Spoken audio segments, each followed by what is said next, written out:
And then Yanez lands something to the fucking body that either hits his liver or something. We're kind of stunned. Watch your mouth. Yeah, I know. Oh, we're deep enough in now, I think.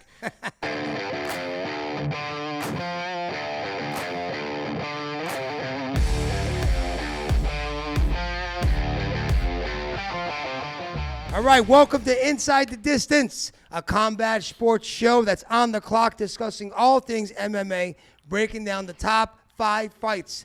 On the next card, our favorite UFC predictions and leans.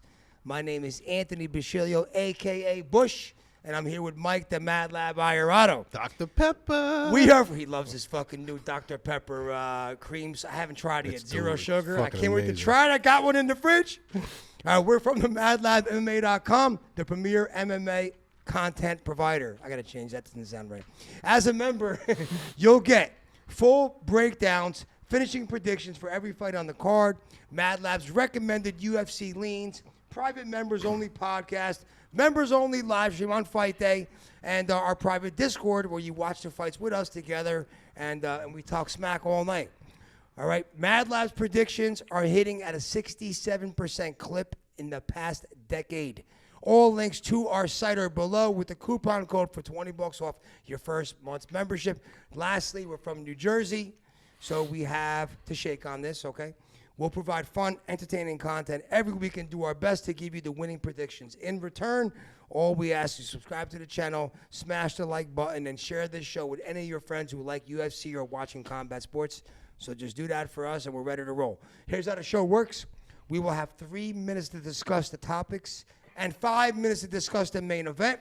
Before we start, we're going to quickly review the last card and any little news and notes that MadLab wants to cover. So what do you want to start? We start last week? Start with the merger. Start with the merger. Yeah, so you know what the crazy thing is? I don't know much about how this affects, the company. I mean, I don't think it affects it in a negative way at all. Nah, I think it's just co-promotion now. Yeah, on UFC cards, we're promoting WWE cards. On WrestleMania, it's only going to... I don't, I see people, stirring the pot saying, well, is it going to be like entertainment now? Is it going to be, you know what I mean? I don't. No, it's grabbing that share of those fans now. Let's get some wrestling fans. And vice over here versa, and vice right. versa. Yeah. So I don't see anything wrong with These it, guys but are that is an epic merger, dude. It's like a $21 billion merger. It's crazy. You know what I mean? But who would have ever thought that Vince McMahon would have sold? Well, isn't McMahon's Dana White's mentor? No, but I'm saying who would ever thought that he would have sold like the Endeavor like that?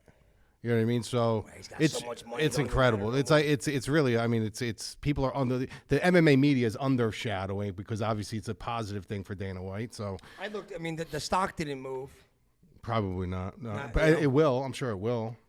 Whatever. But I think it's more good publicity for the UFC. yeah, more I agree. fans. I agree. The bigger, the better for us. Before we jump into the week prior, Angel Reece. Yeah, I knew nothing about this till you told me. I've been sick for the last 4 days in the desert. And you told me about this. So, I mean, I don't know. I got my own thoughts on this, but if you guys watch the Women's College National Championship and you think about the WNBA and stuff like that, you realize, they don't really get traction.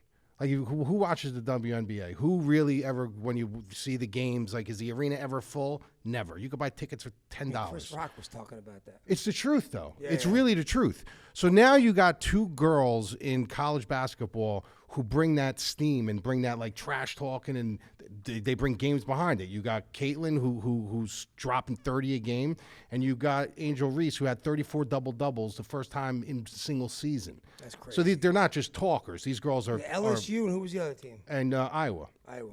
Okay, so Caitlin has this thing where she scores and she does the John Cena. She does the "you can't see me" thing. Okay. Yeah. She does it usually after a bucket and stuff like that, or after a big play, or a team calls timeout because she does it for them. So Angel Reece from LSU, what happened was she did it with 10 seconds left in the game when they were up by 17. She followed her off the court. She started going like this, and she started going like this, not the middle finger. We won. We're talking smack. in the ring. Right.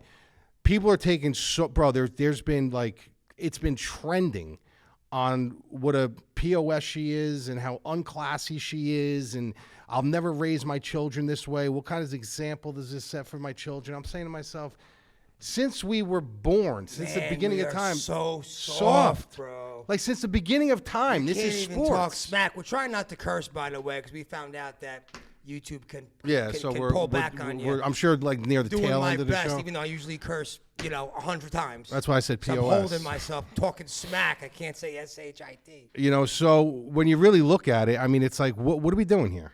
Like, if anything, this is good for female basketball. This brings that heat that people want to see, the trash talking. Controversy is good. Controversy and stuff like that. Controversy sells. It just shows how soft we've become as a society, man. It really does. It shows how soft we've become as a society. Where now trash talking isn't even accepted. It doesn't matter if it was. It's okay to do it before the game. It's okay to do it during the game, but it's not okay to rub it in a little bit after the game. Like, come on, bring back the malice in the palace. Bring Ron Artest Think back about in. that, dude. Let's start a fight again. Right? Think about that. What happened? Look at T.J. Dillashaw. When he knocked out Cody Garbrandt, got right up in his face, that iconic picture. Or how about Masvidal when he need And then he did but not only that, when he fell over and he did the coma thing. He did the coma thing? I mean, come on, guys. Okay. What are we doing here? Meanwhile, they're trying to kill people. You're worried about a couple of baskets. It's just such a soft society now. So anyway, the last card we did really, really good. I don't know if we should cover this later on in the show because of the whole couple minutes in. Yeah, all right. We'll do that at the end. We'll review what we did at the end of the card. Our predictions. How did you do on your predictions? I did very good on the predictions, but we'll go over everything else at the end of the show. All right, good. All right, we'll start at the bottom, all right, with the first fight on the card. The clock starts now. Let's go. All right, so we have the young kid, the Phenom, the 17-year-old high schooler. If you're this kid, Raul Rosas, and you're a senior in high school, dude, how must that feel? With all the kids in school and the girls in school, you're a professional. He don't even UFC drive. Fighter. You're 70. He's a weird-looking dude, but if you got this kind of success, all bets are off. It don't even matter what you look like. I mean, it's just amazing, the story so far. Fighting this kid, Christian Rodriguez, I don't know much about him, Lab. You showed me his shirt dog a little bit. He's 1-1 in the UFC. Lost to Pierce. Pierce is a decent fighter, good fighter. He was undefeated before that, but that means nothing because you have no idea who he fought. But, I mean, the UFC, they have a thing for this kid. They're not setting him up for failure, right? So they're putting these little tests of, real fighters in front of him, but not tests they don't know that he's going to have a very high percentage of passing. Right. They're not setting him up to fail a test, at least not for a while. Right. They're not known to slow roll people, but in a couple cases, like the Bo Nickel, they will. Right. And with this kid, they're going to keep giving him little tests that they know he's most likely going to pass and try to make a star out of him, So youngest kid ever in the UFC. He's 2-0 so far. He's on the main card now for the third time. On UFC 287. I love this kid. Yeah. He's got a great attitude, so Rosas wins by submission. Yeah, so when you look at this, I look a little deeper than the talent, the skill level of the kids, right? You got to look at the business end of it too. A lot of people just completely mishap that. This kid's on the main card for a reason. It's not because of Christian Rodriguez. That's not why this is a main card fight. It's because of Rosa. Now, you also got to remember that with society today, like we just talked about with the trash talking, you can't do this, you can't do that. They would be under such scrutiny and heavy attack if this kid got beat up really bad at his age. Because there's a lot of people that are kind of against this to begin with. They're like, he's too young, he's that. So they're not going to put themselves in a spot to get this kid exposed in front of a national, I shouldn't even say national stage. I mean, this is pay-per-view. Everyone's going to be watching this. So this is a kid where they are not only walking slow, but they have their best matchmaking hats on to say, how can we showcase this kid with fighters that are good, that have glossy records, 8-1. This kid only lost to Jonathan Pierce, this and that, blah, blah, blah. But at the end of the day, the science of matchmaking will tell us majority, 90% of the paths here are for Ramos. He should be safe unless he chokes. And that's exactly what's happening here. I don't see any other situation. Is he raw and young to the point where he absolutely can lose this fight? Yeah. Sure, of course. That's why you fight the fight. But at the end of the day, the business end of it is lining up exactly like Anthony just said. This is a situation where they're slow rolling this kid. They're going to slow cook this kid. They don't want to make any mistakes with him. And this is a win that he should get. So I'm going to go hosted by decision as well. Minus 250. I don't like that line. Maybe if you're thinking about tying him into something. The 9,100, I don't mind all that much. I think this is a possibility where he can showcase against them. Do I think Christian Rodriguez is live? I think anybody going against a kid that young is live. Of course. You know what I mean? So, yeah, but I don't expect him to win this fight. I think this is a business chess move on their part. The Rosa train rolls. Let's go. Next fight on the card. Great fight. Kevin Holland versus Santiago Ponzinibbio. Man, I've been thinking about this fight for like 2 weeks now, you know. And, you know, we know Holland on the feet is awesome. Fantastic striker on the feet. He's got great kicks. He's fast. He keeps his range. We know on the ground he's horrible. Anybody he fights that has a wrestling pedigree or a BJJ. Well, he's not horrible on the ground. Not horrible. He has very bad takedown can't defense. Yeah, he cannot get up. Pons is just a dog, right? We love watching Pons fight. He's it's just such a tough fight for me because I love the way Ponzinibbio fights. Although I should pick Holland in this fight, I love Pons' grit, especially what he did against Baeza after getting his calf destroyed and coming back. I think somehow, some way, he finds a way to win this fight. I'm taking Ponzinibbio by decision. All right, I'm picking the dog. I don't hate it, but my thing is with Ponzinibbio, if you look at his overall body work, look, he beat Moreno in his last fight. He shouldn't have won that fight. He got lucky, not lucky, but he caught him at the end. But if that was going to the cards, he was losing. But the last two fights, but he did win that fight. The last two fights, he lost by split decision. Yep. So if he would have won those fights, we would be having a very different conversation right now. And a different line. And a different line. Yep. You know what I mean? So I do agree with you. But the thing is, keeping Holland, and we're going to talk about this in another fight, keeping Holland in a structured fight is almost impossible. You know, he's just not a structured fighter. He's a very chaotic fighter, and that's something where I think Pons can be in trouble with. Also, you said Holland isn't good on the ground. Holland is actually very good with his Brazilian Jiu-Jitsu when it presents itself to him. Yeah. But if you're a very good wrestler and you have good top control and you commit to your wrestling, that's where he has his issues, and he gives up. He tends to sometimes talk to the announcers and joke around. He'll accept the position. He'll accept the position, and he'll let the clock bleed. And that's where the issue arises. I just don't see him losing this fight. I think he's a little bit too long for him. I think he's a little too dynamic for him. I think Pons is going to have his moments, but he's going to have to work a lot harder than Holland's going to have to work. Yeah, I totally agree. You know, in this spot. So I think Holland wins. Holland's the rightful favorite, no doubt. Yeah, I just love the grit and the dog of Ponzinibbio. I think Holland wins the fight, but I think Ponzinibbio is a super live dog. Super live. You know, one of the more live dogs on the main card. I'm not crazy about that $9,300 price tag with Holland and DraftKings. I'm really, really not. That's heavy. And I think Ponzinibbio at $6,900 is value all day. So I am picking Holland here, but the value for me from a DraftKings perspective is completely flipped. I love it. All right, and you got it inside the distance. Inside the distance, 14 seconds to spare. You think the line is right, minus 250?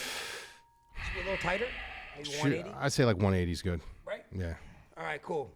We got next fight on the card. Oh, this Great fight right here. This is the one. Great fight right here. Adrian Yanez, Rob Font. Man, you know, this is a really tough fight. Yanez is awesome. Dynamic, is undefeated in the UFC.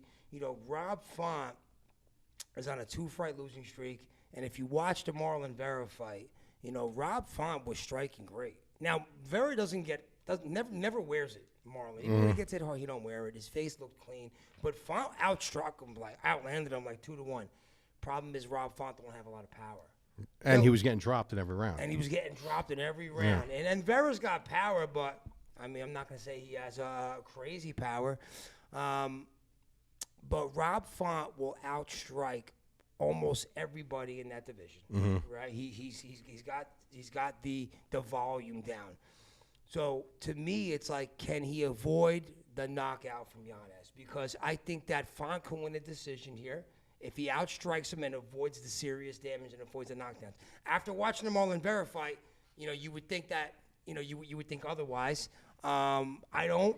I said it last week. I know you're probably going to pick Yanez, but I think Font's got to make a big statement here that he belongs in the top 5 of the UFC in this division, and I'm taking the dog, Rob Font, to win by decision and avoid the knockout. He'll take some damage, but avoid the knockout. All right. Well, listen, Rob Font's path to victory here is his jab. Yeah. If you look at Adrian Yanez fight, and I'm a huge Adrian Yanez guy, the one thing that I will say about him is sometimes he fights a little bit too loose, and he can be jabbed. He got jabbed apart against Costa. He got tagged up against Grant. So like he has shown the ability to get. But here's the thing: the reason why this does happen is because much like Marlon Vera, it takes him a while to download things. He needs to download the information. However, the problem with a fight like this with Rob Font, if Rob Font jumps ahead and he's stinging him with the jab, Rob Font's boxing ability is very high level, which means he knows how to make adjustments as well. But if you look at him at 35 years old, we know what Rob Font is. We know exactly what he is. We know what he's going to bring to the table. We know how he's going to attack. We know about his volume. We know about his power. Adrian Yanez is 29 years old, and this kid is continuously growing. So, and every fight he throws in another wrinkle, and he shows us a little bit more body work, a little bit more head movement, a little bit more defensive prowess. So, to sit here and say that, yeah, you know, those last two fights were, you know, Yanez was taking, you know, a little too many, you know, he wasn't slipping the jab enough, and he wasn't, you know, avoiding the punishment enough. He wasn't getting out of the way. He wasn't changing angles and manipulating his range a little bit. To say that he's not going to be able to adjust something like that when he's extremely high level at boxing is hard for me to believe. I just think what's going to happen is Rob Font's going to come out of the gate hot. Rob Font's going to look good. Rob Font probably may even win the first round off of his jab. Volume, jab, pressure, you know, Yanez kind of, you know, what he does, he gets hit. He kind of sways, you know, left or right. I think as the rounds go on, you're going to start seeing him starting to chew up the body. Font's going to be the one going back on the back foot, and I think he's going to knock him out in the third round.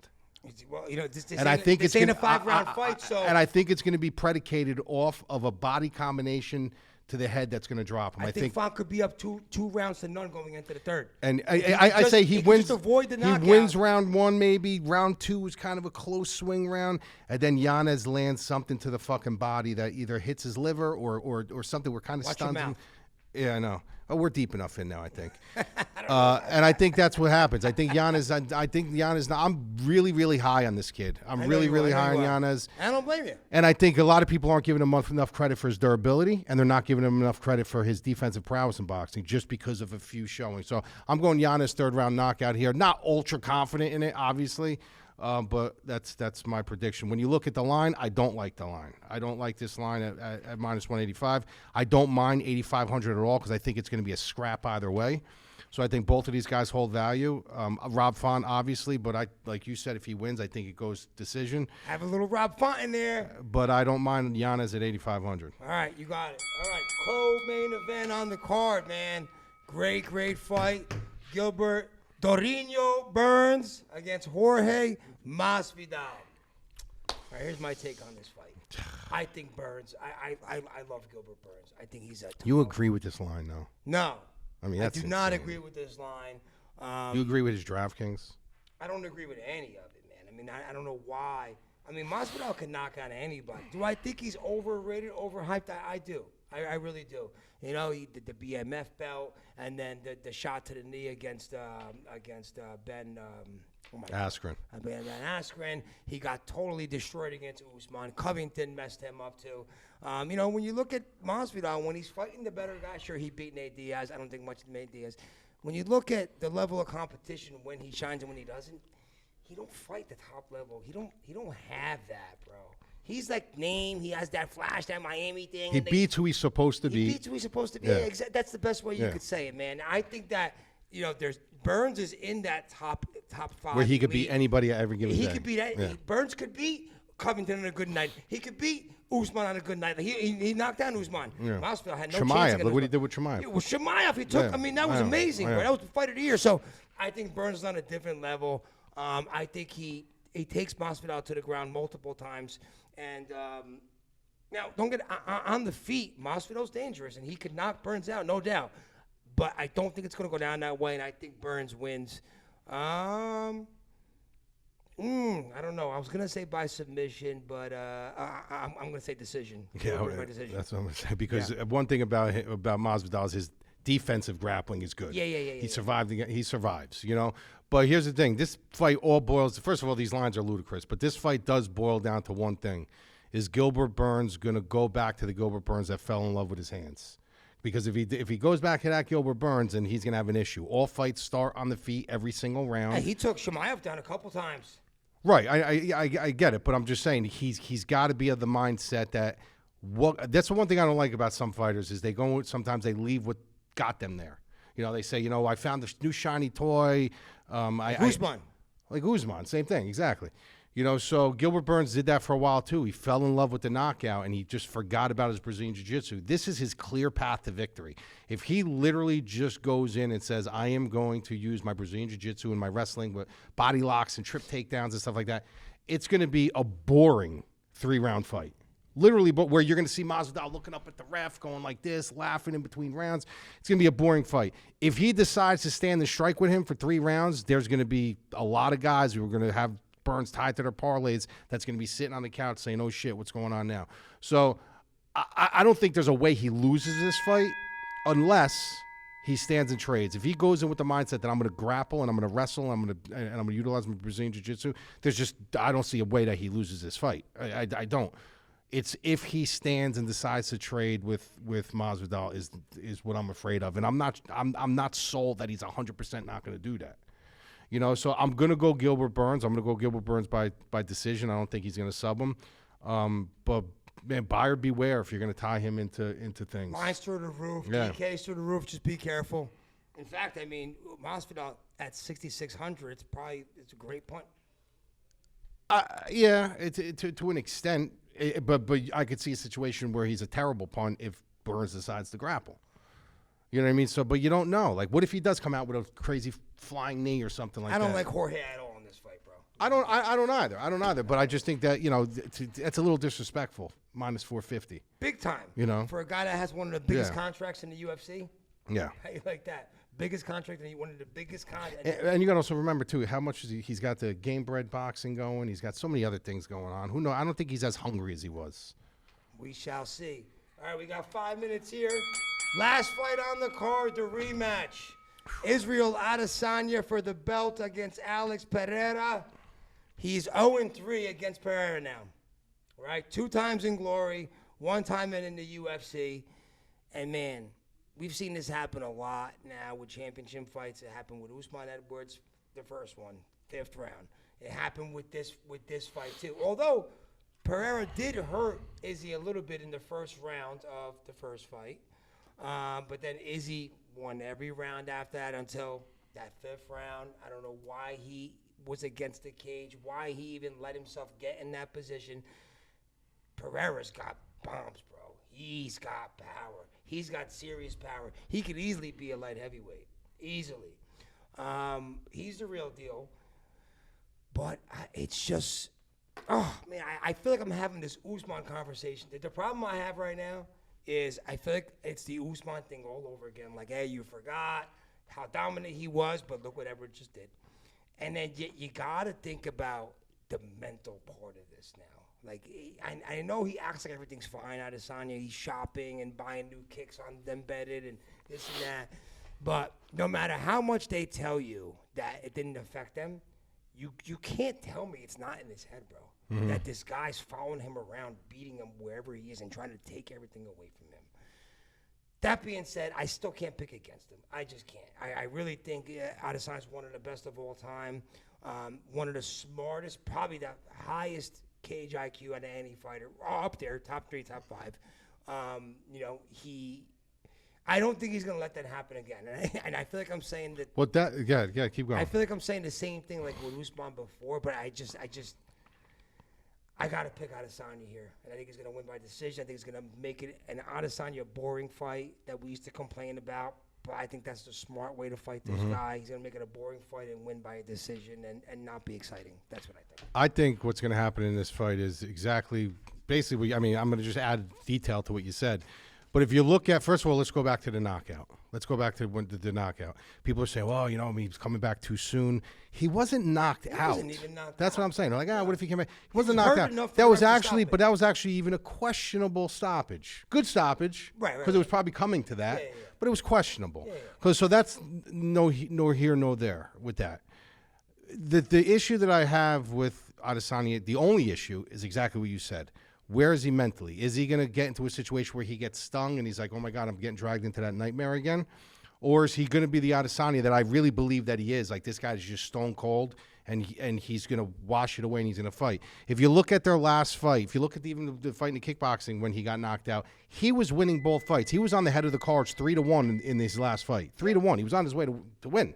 You know what I mean? So he got caught. He was winning the fifth, too. He got caught. Now, if you're going to tell me about Usman and this and that, like his path to victory here is he's got to take him down, and he failed with the takedown attempts and stuff like that. That's an offensive thing. That's him not employing his offense properly. He has to just fight the same way he was. He has to, but a master striker like he is, the only thing he has to do now, he has to stay. He has to just understand. Okay, well, I need to use more range management. He's got to make it boring. That's all he's got to do. That's it. He's got to make it boring. He's got to stay outside. He's got to be elusive. He can't get cocky. I'm expecting Alex Pereira to try to take him down in this fight. You think so? Yes. I'm expecting him to try to take him down at some point in this fight. You got to remember, Glover's involved here. Yeah, I know. You know what I mean? So he's been working on his Brazilian Jiu-Jitsu. So there is a situation here where I could see him changing things up, like in a close round, trying to snatch a takedown. Whether it works, I don't know, but I think he's going to try to throw like an overall prowess in here. I think Izzy just needs to keep his range of management, needs to keep his space, needs to do what he does, let things accumulate. And I'm going to say that Izzy's knocking him out this time because he did stun him the last time. He got saved by that bell, by that horn. Or else Izzy possibly could have knocked him out. And I've seen him rocked a few times now. When have you seen Izzy at -130? Well, here's the thing. People are shitting on that, but they're not understanding that he was winning that fight. Dude, what a great bet that is. He was winning that fight. How do you not put money on Adesanya at -130? Well, here's the thing. That thing might tighten up. That thing still might tighten up more. That might tighten up to maybe even money by fight time. I honestly, dude, I'm going like 3-4 units. I'm betting Izzy. I'm going to tell you right now. So that's one bet I already know that's going in. I'm putting money on Izzy. I'm going heavy on him. You know, I see. If I lose. I don't care. I mean, how do you not take Izzy at -130? I see the dangers. One of the best fighters of all time. I see the dangers in this. Because Alex Pereira is really, he's got the power of a light heavyweight. I'm more afraid of the mental thing than anything else. Anything else, but listen, at the end of the day, I would rather lose my money knowing that I went with the philosophy that I always go with, the technical. You never bet. You take the boxer, you don't take the puncher. Yep. And he's the far technical fighter, better technical fighter than Alex is a very good fighter, but there's something about Izzy where he sees things differently. He just sees things differently. He gets the belt back on Saturday night. I think he does. I think he does get it back, and I think they're going to have a trilogy. And they should. Yeah, you know. So I got Izzy here. I'm going Izzy by 4th round knockout. And I'm sure you like the pricing on DraftKings. Everything. I like them for both guys. It's 5 rounds. You got to get a piece of both guys. Somebody's getting knocked out in this fight. These guys got to be in every lineup you have, at least one no matter what. And choose your poison when it comes to the wagering. I like Izzy. Somebody's getting knocked out in this fight. This fight is not going to the card, so any way you guys want to look at it, but I'm gonna call Izzy 4th round knockout. All right, let's go, baby. All right. Last but not least, Christine's dog pick of the week. I wanted to quickly cover how we did on the previous fight card, which was 2 weeks ago, because last week we were off. Yeah, so we had a really good night, actually. This is one thing that we've been doing, guys, and I've noticed, we started off as a joke saying this, right, with the landmines? Yep. But we literally have been known now for the past 6 months for avoiding these big landmines, these just fights that everybody's all over, everyone's tying into parlays, and we've been avoiding them. And it happened again 2 weeks ago where people were jumping all over these people and they were losing, and we were just avoiding landmines. So we had a parlay with Landwehr and David Benavidez in boxing. If you guys did not tie David Benavidez in your parlays for the weekend, to me that's insane. 3 parlays with him, right? Yeah, 3 of them. I had Holly Holm, David Benavidez in another parlay. I had Manel Cap, Vergara, Holm, Landwehr, and Benavidez in a plus 315 parlay because Cape got canceled. And then the only 2 fights that we lost, it was only a half a unit on Andrea Lee. She should have won. She won that fight. And then we took a stab on our hometown guy, Marlon Vera, who he didn't really fight a Marlon Vera style fight. He didn't. You know, but we did it. We had a great night, and we're going to look at capitalizing on it now this week. Again. Let's go. We'll have Fight Club at my house Saturday night. I got a bunch of the guys coming over. I got AK coming with the camera. And you can come too if you want. We're watching the fights together at my house Saturday night. We're going to have a great time. UFC 287. Come check us out, themadlabmma.com. We are doing a special promo. You'll see it tomorrow. If you come to the homepage of the site, it'll be live on the site tomorrow night or Thursday morning. Come hang out with us for the weekend, all right? We also have a special guest next week. We got a special UFC. That we will not announce. You don't announce because let's make sure he shows up. But yeah, we got somebody booked, all right?